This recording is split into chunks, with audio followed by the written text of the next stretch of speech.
This video tutorial is to make navigating the new streaming TV service from your provider as easy as possible. This service has a navigation bar at the top of your TV screen that has the same menu options regardless of your streaming device: Amazon, Apple TV, or Roku.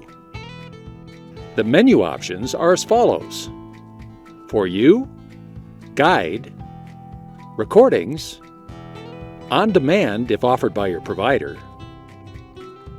Search, and Settings.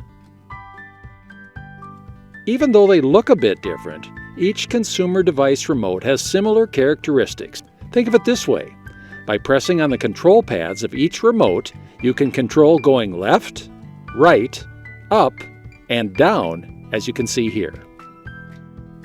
For example, to watch TV from the Guide menu, press up or down on your remote to scroll through the channels.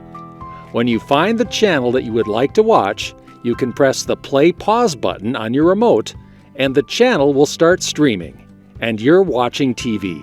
It's that easy. Your streaming TV service also allows you to channel surf pretty much like you have done in the past. While you are watching a channel, press the top of your remote pad as you can see here, and your TV will go to the next highest numbered channel. While you are watching a channel, if you press the button of your remote pad as you can see here, your TV will go to the next lowest numbered channel. Notice the progress bar here on the screen. Wait for it to disappear before you surf to the next channel. Channel surfing works the same way regardless of which streaming device you are using.